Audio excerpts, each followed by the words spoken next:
Hello students, we have been discussing about the nucleophilic substitution reactions of haloalkanes, and there we completed the first class of reaction, that is biomolecular nucleophilic substitution reaction. And today let's start with another type of reaction, that is unimolecular substitution reaction, or simply that is called as SN1. So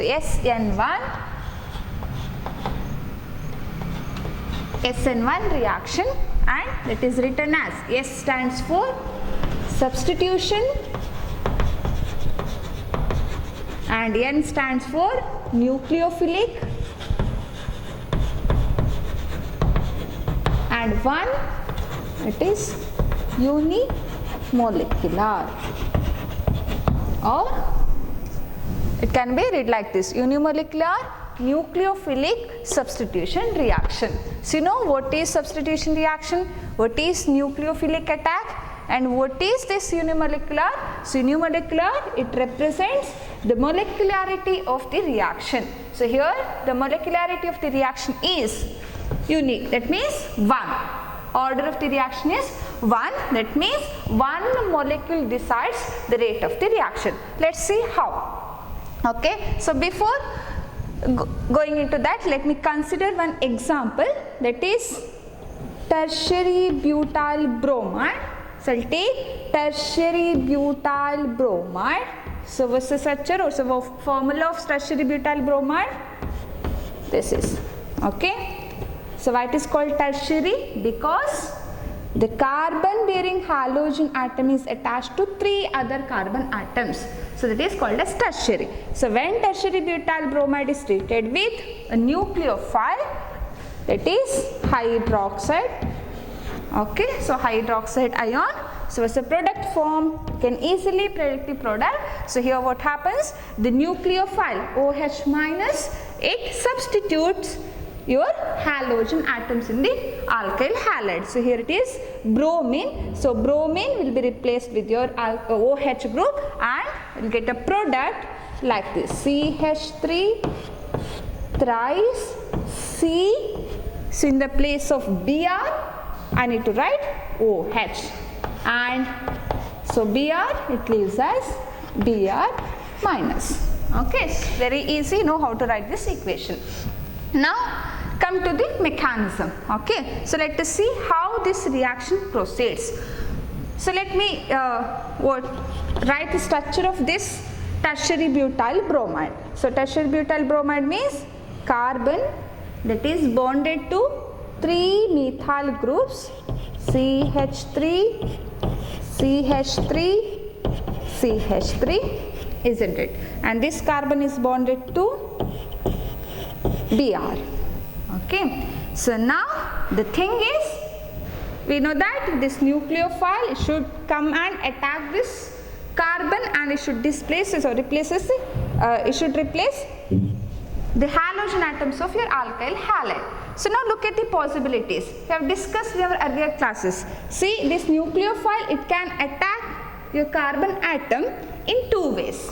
Okay, so that is, it may attack from this side or from back side. So front side attack is not possible. Why? Because of the repulsion between nucleophile and the electron cloud around this halogen atom. Okay, so therefore front attack is not possible. Now let us see the other possibility, that is the attack from back side, that is from the side which is opposite to halogen atom. Okay, if this nucleophile, okay, so if it attacks from the back side, is this attack is possible here? Okay, so here also this attack is also not possible. Why? Because here around this carbon atom there is no space for this nucleophile to attack this carbon atom. Why? Because this carbon atom is already surrounded with the 3 bulkier methyl groups. Okay, we have discussed the reactivity order of various alkyl halides towards back attack of nucleophile in our previous class. So since it contains 3 bulkier groups, 3 methyl group means what? They have already occupied the space around your carbon atom, triune carbon atom. So there is no space. So there is no space for this nucleophile to attack this carbon atom. So therefore we can say this back attack is also not possible in this case. So therefore, so how this reaction proceeds? So in our previous reaction, where the nucleophilic attack takes place from the back side, it takes place in a single step. That means attack of nucleophile and the formation of product takes place in a flow. That means it takes place in a single step, whereas this reaction, in this reaction where the attack of nucleophile from both sides is not possible, in such cases the reaction proceeds in two steps. Therefore, the main difference between SN2 and SN1 is that SN2 reaction, it takes place in a single step, whereas SN1 reaction takes place in a two steps. Okay, so let us see what are the steps. Okay, first step. Okay, first step, so that is the generation of carbocation. So first step of SN1 reaction is generation of carbocation. So what do you mean by carbocation? Simple, positive charge on carbon atom, that is known as carbocation. How this generation of carbocation takes place? See here, this is your tertiary butyl bromide. So before that, one more thing. This reaction, it takes place in the presence of polar protic solvent. Okay, the reaction takes place in the presence of polar protic solvent. What do you mean by polar protic solvent? The word polar, you know, the meaning of polar is charge separation. There must be a charge separation within the molecule.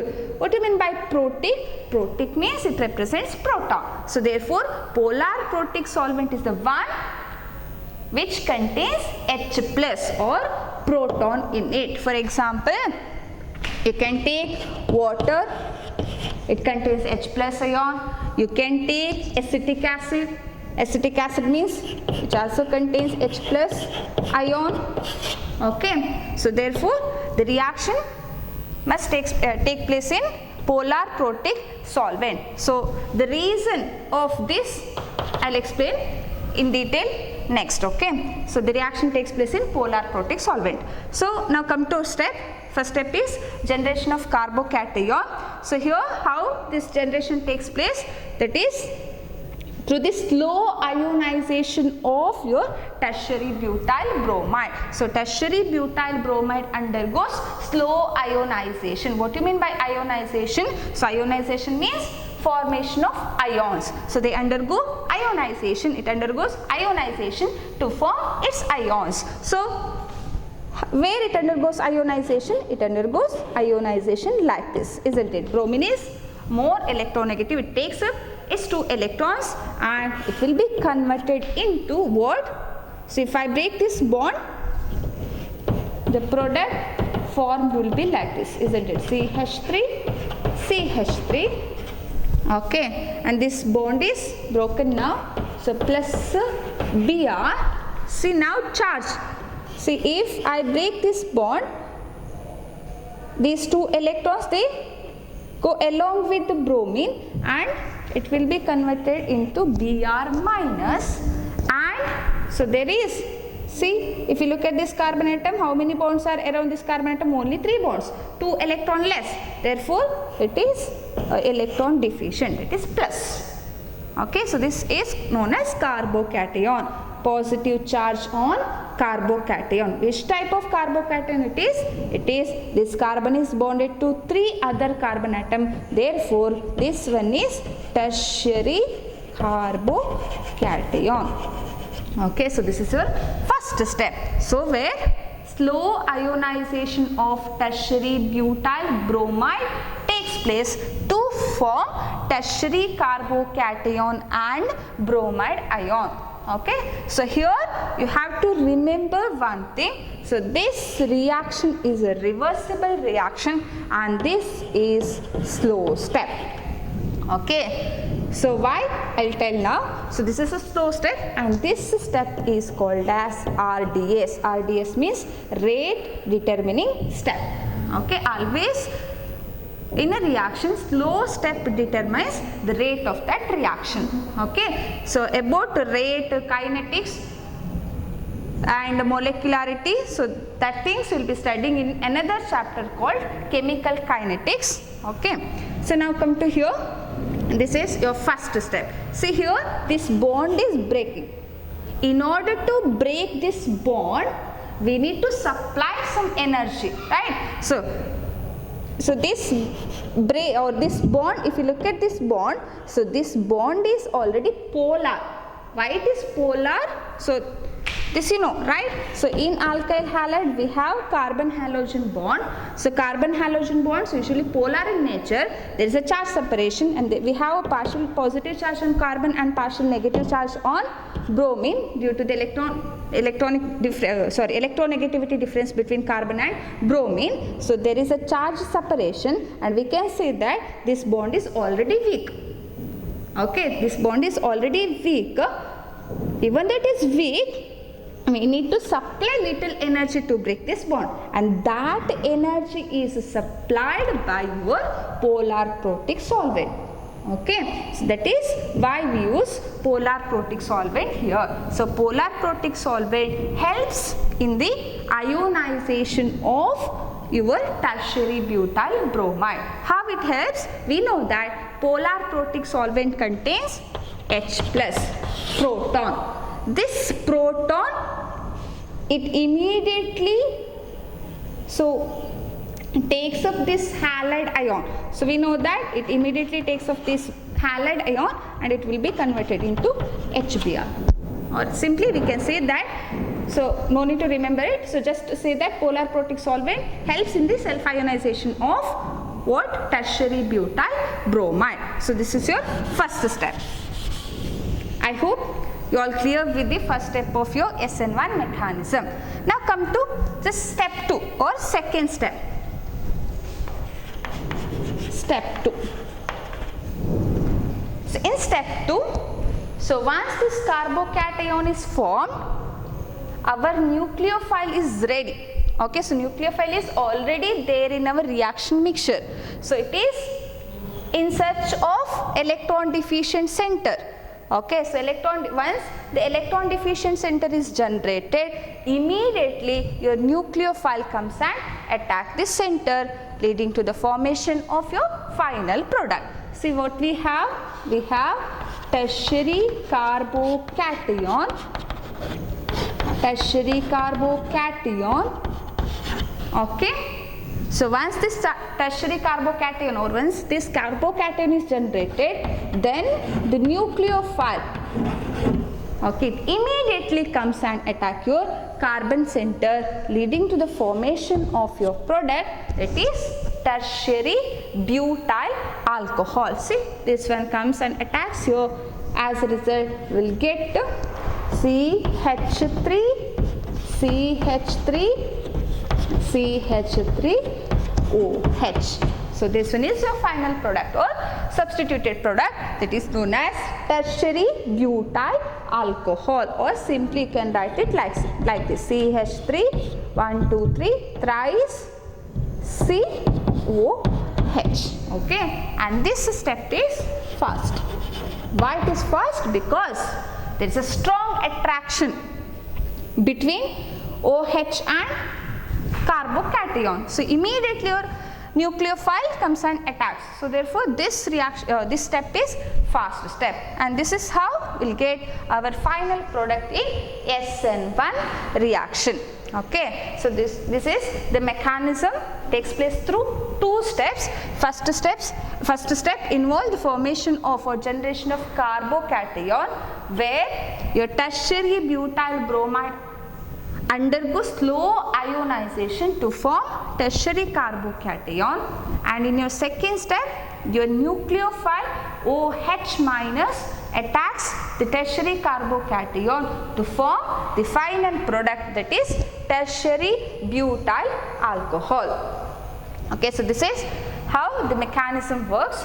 Now come to our rate. Okay, I told the first step is slow step and it is your rate determining step. Okay, so this is a slow step. Why it is slow? Because here what we are doing here, we are breaking a bond. So this breaking of a bond is usually slow. Okay, so it takes time. It takes some time to break this bond. So therefore this step is slow. And always slow step is called as rate determining step. And if you look at this step, it contains only one molecule, isn't it? So there is only one molecule is there in your rate determining step. Therefore the order or this is called as unimolecular. This molecule decides the rate of the reaction. Whereas in our previous reaction, so where the attack of, so this is our previous reaction, SN2 reaction, where the order is 2. Why the order is 2? Because the attack of nucleophile and formation of product takes place in a single step. Right, so there is no slow step, fast step and all. So here the attack as well as formation of product takes place in a single step. So therefore the rate it depends on the concentration of methyl chloride as well as your nucleophile. Hence it is a bimolecular reaction. So which one? Previous one, that is SN2 mechanism or SN2 reaction. There the order is 2 because nucleophile as well as substrate, so they take part in a rate determining step. But here we cannot see, so our nucleophile is there in our second step, not here. So rate determining step contains only one molecule, so that is your tertiary butyl bromide. Hence rate it depends on the concentration of tertiary butyl bromide only. Order is 1.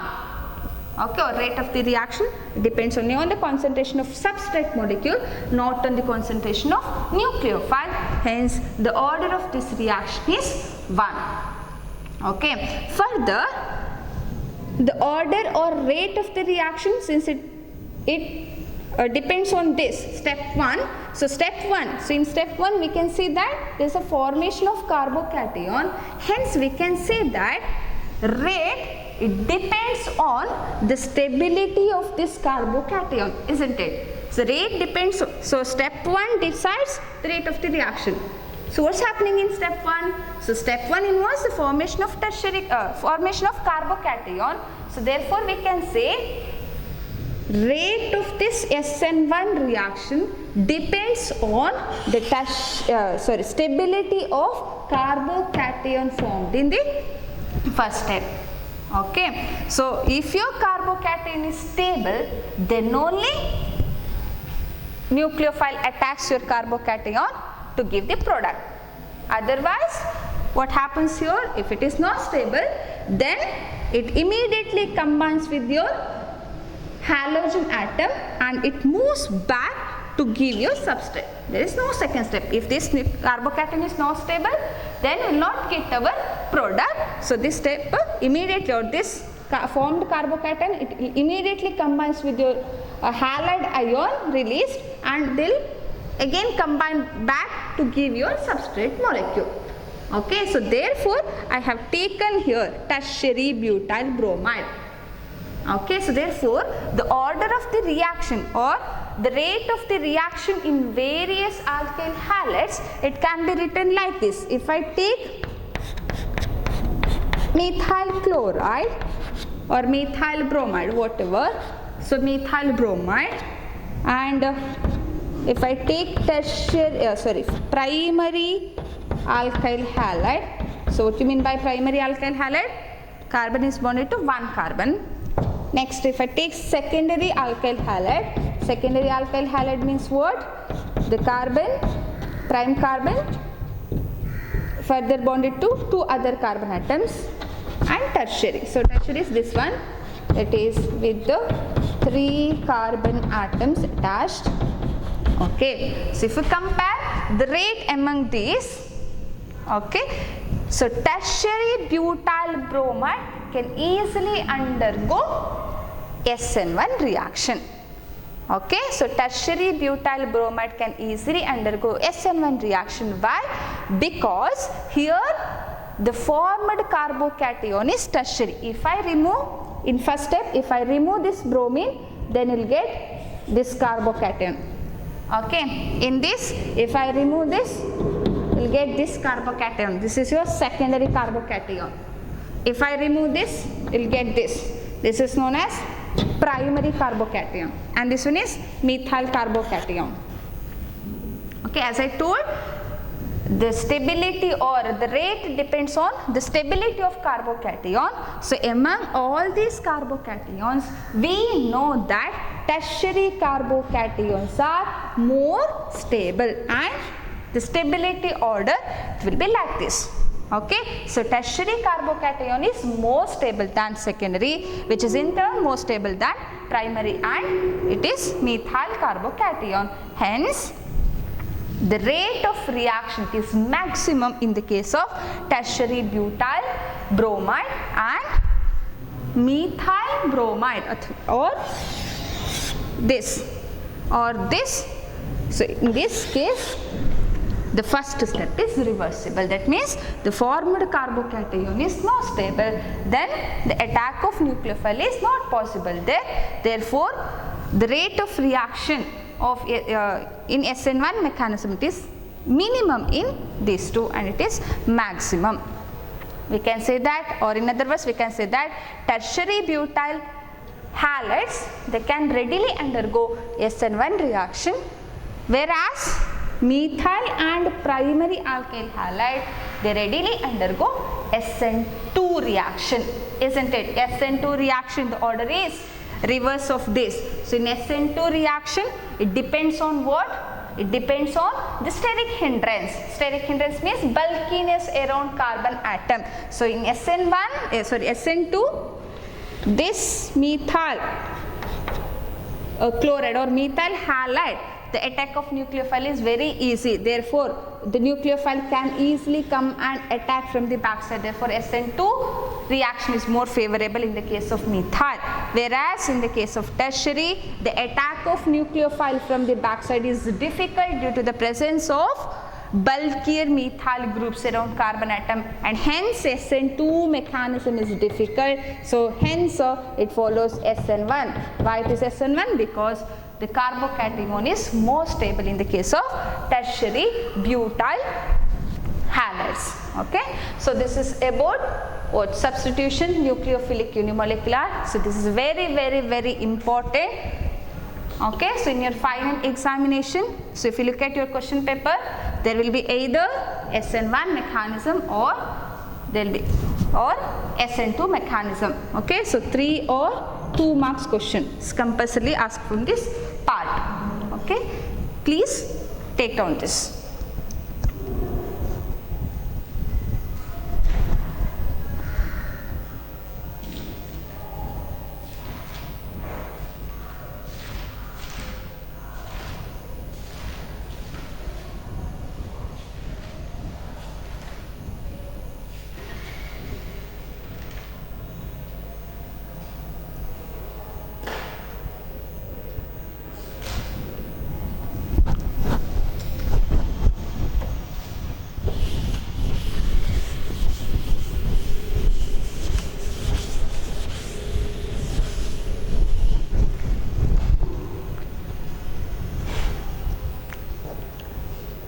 We'll come back to this nucleophilic substitution reactions with a new concept called stereochemistry. So before that, let me finish the other 2 types of reactions under the reactions of haloalkanes. So far we discussed about the nucleophilic substitution reactions of haloalkanes. Now let us discuss the next class of or next category of reactions under haloalkanes, that is elimination reaction.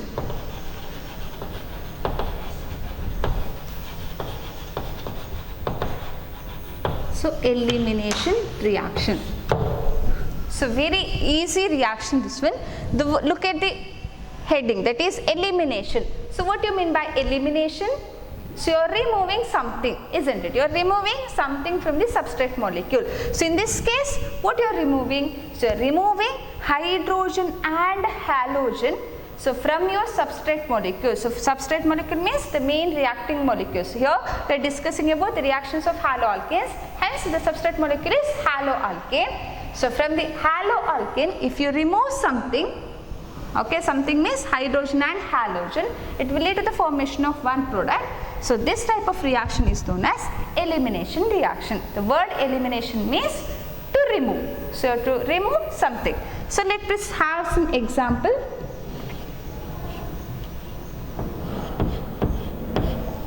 So halogen. So let me have ethyl halide. Okay, particularly let's have ethyl halide. This is anything, you can take chlorine, bromine, whatever.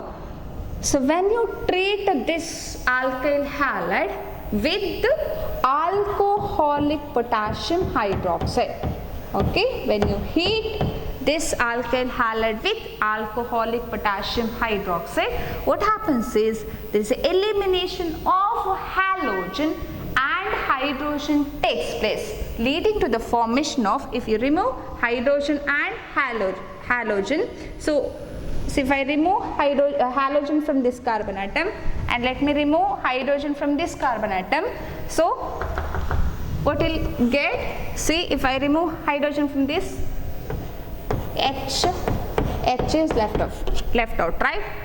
So this is eliminated, and let me write single bond. Again H. Now I removed halogen from this carbon atom. Now it is left up with two hydrogen atoms. If you look at this, I removed one hydrogen and one halogen from your substrate molecule. Now look at the valency of carbon atom. Is this balanced now? No. See, around this carbon atom we have only 3 bonds. Around this carbon atom again we have only 3 bonds. In order to balance this, in order to satisfy the valency of carbon atom, what I need to do? I need to add extra bond. Okay, so this is your product of elimination reaction. So what is this? This is ethene. So from ethyl halide you got ethene. So therefore in general you can say from alkyl halide you will get alkene as product. Okay, so simply a reverse of addition reaction. So in addition reaction, so you might have studied this, the addition reaction in the preparation of haloalkanes, isn't it? So you took ethene or alkene and you have added hydrogen halide, okay, one hydrogen and one halogen, and you got your hydrogen halide, X and H. Okay, this is simply the reverse of that. So we have this and we are eliminating, here we are adding, now we are eliminating or we are removing hydrogen and halogen to get alkene. Okay, and the reagent which helps out here it is alcoholic potassium hydroxide. So alcoholic potassium hydroxide, it removes your halogen atom from alpha carbon and hydrogen atom from beta carbon. So what do you mean by alpha, what do you mean by beta? So let me explain it. The carbon atom to which your halogen atom is directly attached, or the carbon atom to which any functional group attached, that is termed as alpha.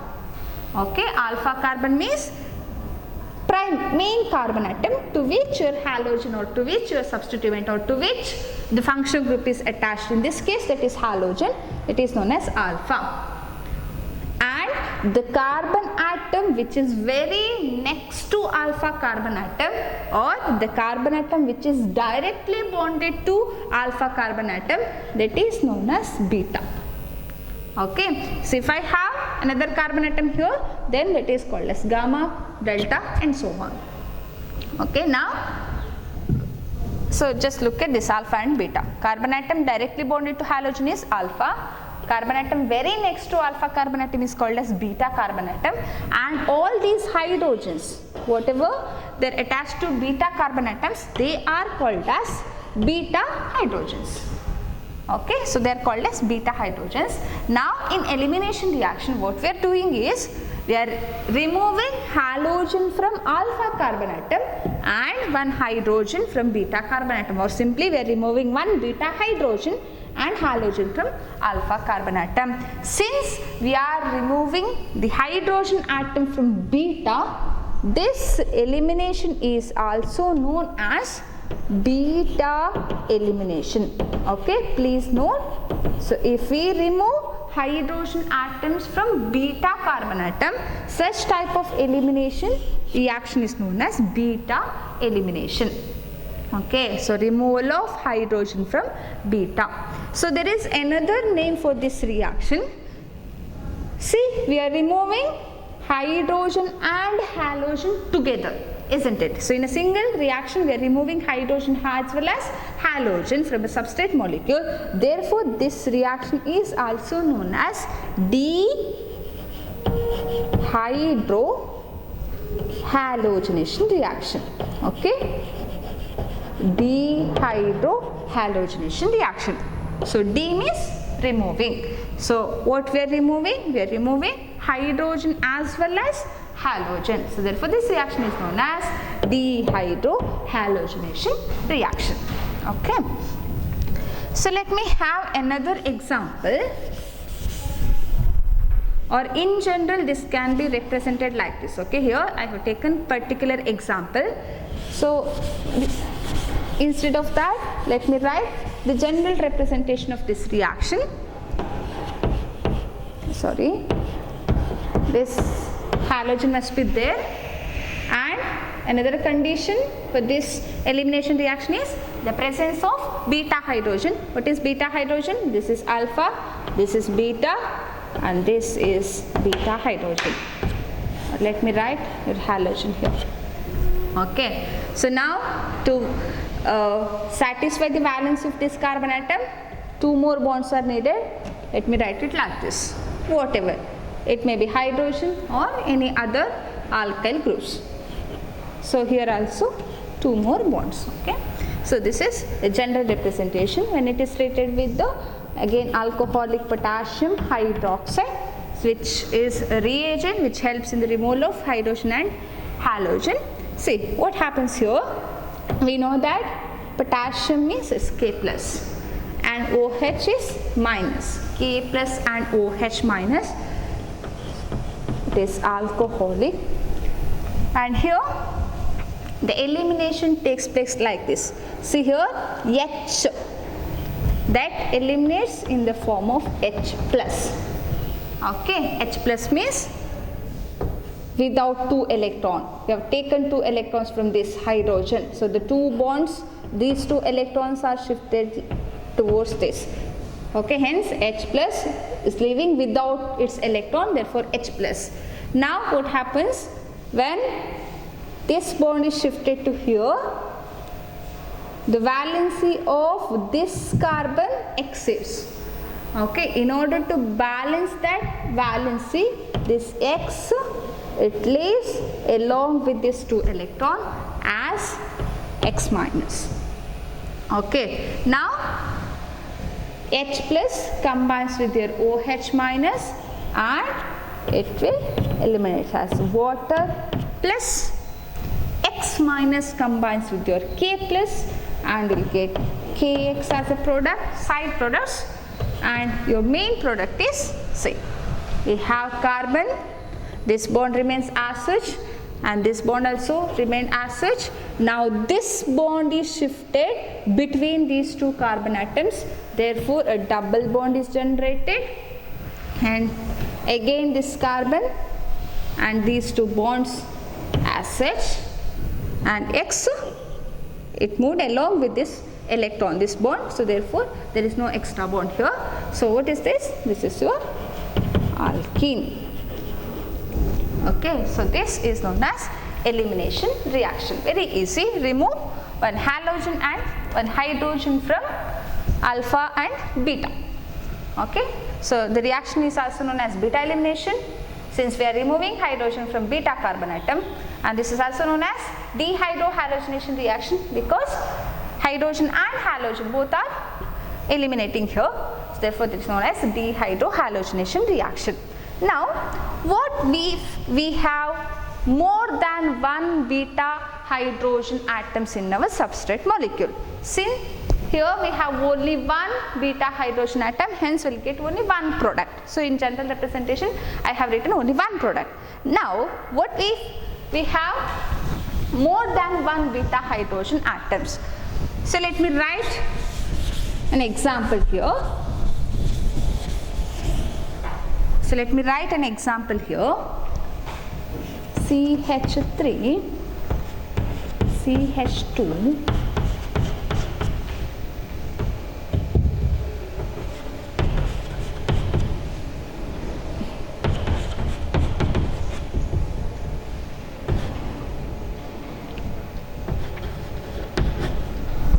okay. So this is also haloalkane where bromine is attached to a second carbon atom. And what's the name of this compound? 1, 2, 3, 4, 5. At second position we have bromine. It is 2-bromo. 1, 2, 3, 4, 5 pentane. So we have a substrate molecule 2-bromopentane. Okay. Now if I treat this or if I heat this compound with alcoholic potassium hydroxide, so what happens is elimination takes place. Now see which one is our alpha carbon atom? That is the one which is directly bonded to halogen. That means this one is your alpha carbon atom. And I told the carbon atoms which are very next to alpha carbon atoms are called as beta carbon atoms. See, if you look at here, we have two options. See, this one is also very next to carbon atom, therefore this one is also beta. And if you look at this side, so this one is also directly bonded to this carbon atom, therefore this one is also beta. Okay, so we have hydrogen atoms at this carbon as well as hydrogen atoms at this carbon atom. Okay, whenever there is a condition, there is such condition, then obviously there is multiple elimination reaction leading to the formation of multiple products, isn't it? So the hydrogen atom, it may eliminate from this carbon atom or it may eliminate from this carbon atom. Okay, so among these two products, now the question is which one is more stable and which one is the major one.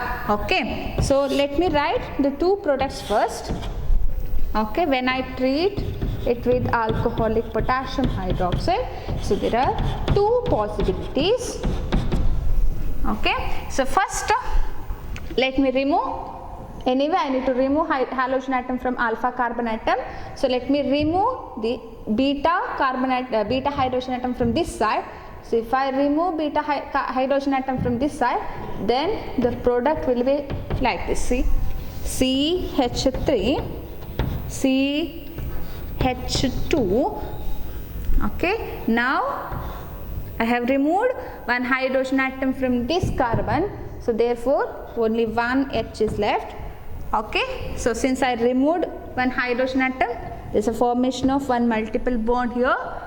Okay, CH, this from this carbon atom, bromine is gone now, this CH3 as such.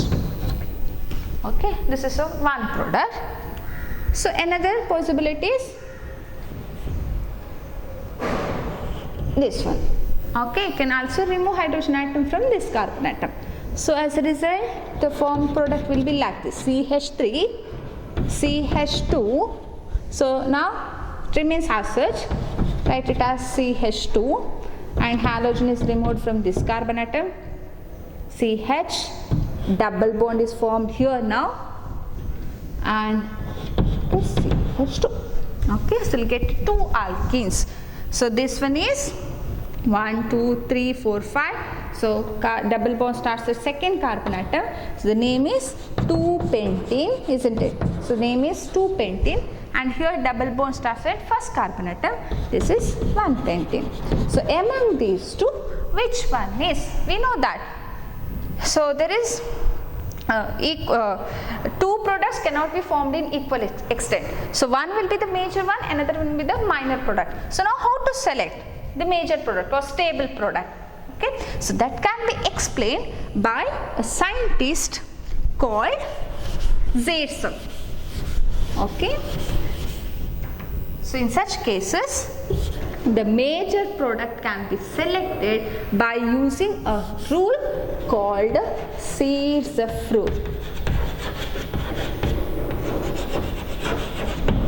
Okay, Zaitsev rule, or that is also known as Zaitsev. Okay, Zaitsev.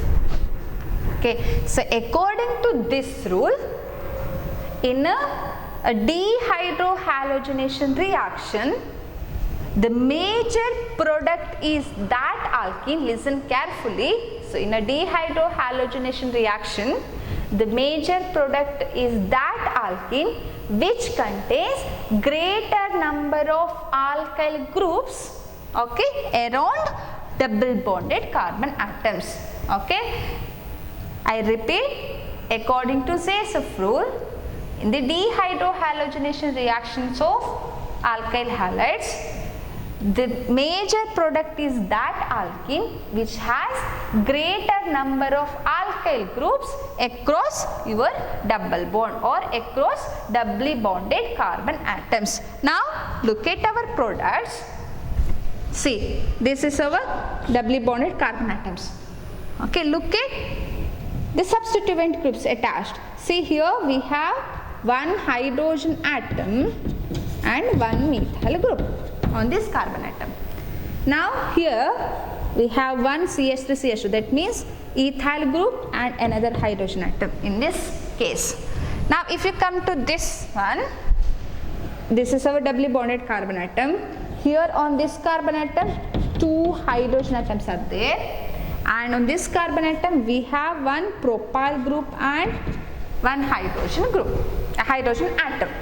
Okay, so now if you look at the alkyl substituents, in which case the greater number of alkyl substituents are there, so that is in this case, isn't it? So here two alkyls, see here also one alkyl group is there, here also one alkyl group is there, so here it contains two alkyl groups, whereas in this case we have only one alkyl group, all other are hydrogen atoms. So therefore this one is your major product. Okay, so according to Zaitsev rule, this one is your major product. So this is about the elimination reactions of haloalkanes.